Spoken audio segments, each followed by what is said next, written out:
So you've coordinated all of your pieces ready to execute the Greek gift sacrifice, and your opponent plays the move pawn to h6. No Greek gift, no danger. But that instinct is often wrong. Just like the Greek gift, sacrifices on h6 come in levels, and most people only know the first one. So today I want to show you how to recognise these opportunities to sacrifice on h6. Let's start with level 1. Before we analyse this first position, there's one important idea I'd like to keep in mind. The bishop pair in these h6 sacrifices and these Greek gift sacrifices, they often facilitate the attack. The pieces usually delivering the mate are the knight and the queen. The bishops are usually there to open the door. So in this level 1 position, what I want you to notice first of all is the measures black has taken to prevent the Greek gift sacrifice. They've put a knight on g6 to stop our bishop's access to h7. They've put a pawn on h6 to stop our queen's access to h7 and to stop our knight coming in to the g5 square. So they've really taken this Greek gift sacrifice idea seriously. But what they have done instead is put a pawn on h6, and that becomes our new target. Now, the way we are typically going to deliver our final mate is using the knight and the queen. The knight needs to be able to come into the g5 square, and the queen needs to be able to have access to that h7 square. So this is very similar to the Greek gift sacrifice from the last video. These two pieces hitting that h7 square and overwhelming the black king, which is the only defender of the h7 square. Now, in this level 1, the typical way we break through and gain access to this g5 square for our knight is to simply take twice on h6. So we play bishop takes h6, and notice we are ready to recapture immediately with our queen. And now this is just very similar to the Greek gift sacrifice. Our knight is able to come to g5 where it hits h7, a light square. Our queen has access to h7, that light square, and their only defender of that light square is this king. Now, it's true that black could add another defender immediately to that light square by playing pawn to f5, but that just drops the knight immediately, and at the very least, white is up a pawn and has a winning position. So black can't really go for that. In fact, the best move, according to the engine for black, is just rook to f8, not really doing anything, just accepting that the game is over. And I made the point earlier that typically the pieces delivering the checkmate are going to be our knight and our queen, overwhelming black with a 2-to-1 majority on that key h7 square. And just to kind of emphasize that point, and the point that our bishop here isn't really needed for the attack, we can just insert the move bishop takes c4, and after the recapture then come in with the knight. We could have come in with the knight straight away, but I just want to emphasize the point. And this is now an unstoppable attack. And the typical pattern I want you to notice here is really quite an interesting one, quite a surprising one. If black tries to make space for their king to run away with a move like rook to e8, hoping that the king could run here after our check on h7, I instead want you to notice that our queen is covering all of the escape squares of the king already. We've already got this mating net around the king. And the really cool maneuver I want you to know here is the move knight to h7, with the intention of coming into f6 on the next turn and delivering checkmate. And in this position, this is a mate in 4. White's best move probably is queen takes e5, just sacrificing the queen. And obviously we deliver the checkmate at the end. Let's look at a level 2 position now and decide what makes this a level 2 position. So the first thing we need to see is that we have the core elements needed to start our bishop takes h6 sacrifice. We have the bishop, which can capture, and the queen, which can immediately recapture.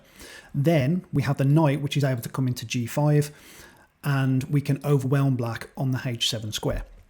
Now, in the last video, we used a method of counting additional resources for each side. Those are resources or extra pieces which can come to the control of the h7 square. Now, for black, this would be this bishop, which can come to f5 and add additional support to h7. So go back to the last video on the Greek gift if you want a little bit more explanation about that. Now, the typical extra attacking resources for white were usually in the form of a rook lift. So this rook will be able to come to f3 later and swing across to h3. And compared to our level 1 position, these are the two extra important elements. Black has an additional defensive resource of h7. White has an additional offensive resource, which will also be able to come over to h7 later. And the idea is of this heuristic, that these additional resources cancel each other out and the attack should still work. So let's see how it plays out in practice. So step 1 is to sacrifice on h6. We immediately recapture the queen. And we're ready for stage 1 here to bring the knight in and try to overwhelm black on the h7 square. Now, Black can play knight f5, winning a tempo, hitting our queen. And remember we said this bishop we have, it's not necessary for our attack. That's not usually part of our mating net. So we can save ourselves the tempo. We don't have to move the queen. We can just take the knight immediately. And Black has successfully brought in this extra defensive resource. They now have 2 defenders of h7, whereas we are about to have 2 attackers. So it looks like the defense is holding right now. But remember, we've got this extra attacking resource on f1, this extra rook waiting to join in and again overwhelm Black. So the first move for us is knight g5, threatening to just trade off these extra resources. It's an exchange sacrifice, but we remove one of our attackers for one of their defenders, and then we're back to our default level 1 type of position. So Black here will probably play bishop to g6, avoiding the exchange, keeping the bishop controlling that key square.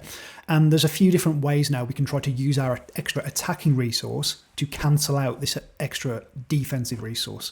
We could try something like rook f6, looking to simply trade them, again going for that exchange sacrifice.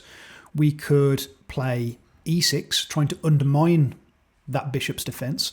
We could play an idea like a rook lift, trying to come over and instead mate on a different square on h8.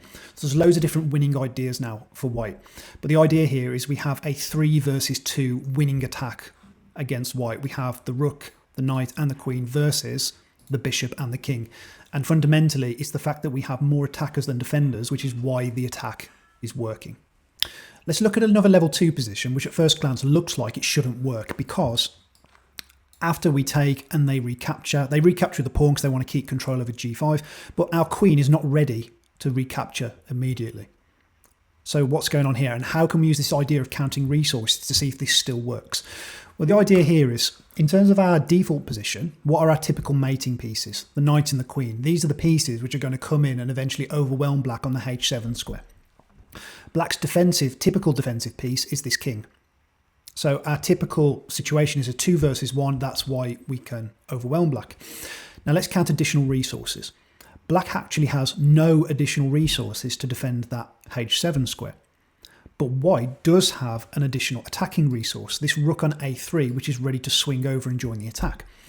Now, as a default, a 2 versus 1 is enough to deliver a checkmate because we overwhelm them. So when we have a 3 versus 1, we actually have the luxury of sacrificing yet another piece and coming down to a 2 versus 1 and still delivering the mate. Now remember the way I phrased this earlier. Our target here is not to capture the pawn on h6, it's to remove the pawn from h6. And there's a subtlety, which is why I'm phrasing it like that. Now the idea here is that after we take on h6, they recapture with the pawn, we can actually play knight g5. The idea being that when they take the knight, we didn't capture the pawn on h6, we just diverted it away. The idea now being that our queen has access to the h-file, our rook has access to the h-file, and they're no longer defending this g5 square. So that is a luxury that you have at your disposal when you have additional resources in the attack, but Black has no additional resources in the defense. You have the luxury of sacrificing extra pieces on top of the default pieces. So the attack here might finish queen check, king runs, queen check, king runs, rook comes in and delivers the final checkmate. Let's look at a level 3 position now where the sacrifice simply doesn't work. Black has this bishop on f8, which is defending h6, just stopping us from capturing twice. So what White was able to do in this game was manufacture a position where the sacrifice worked. White realised that the conditions are almost met to make this sacrifice work, but they first need to deflect this bishop away from the defence of h6. So this game is really amazing, really hard to find. White first played the move bishop g5. Now, this works on a few levels because, first of all, White can't take with the queen because we have this bishop here and queen, and we just have a mate in 2. We've got queen takes, bishop runs somewhere, queen g8 mate. The other point as well is that, remember what we said before, that it's not our job in these sacrifice lines necessarily to capture the pawn on h6, but to remove the pawn from h6. So that kind of lends itself to this idea that if they take, we've just sacrificed the piece in another way, but we've still met our target of removing the pawn from this h6 square. And our queen now has access down this h-file. And actually here, because of this pin, we've just got the move knight g6 and we've got mate next move. So for both of these reasons, this bishop is actually untouchable. And because of this double attack on the f7 square, black decided to play queen d7, keeping control of that square. And so far, this bishop move, it just looks like a fancy move, but black is still holding the defense together.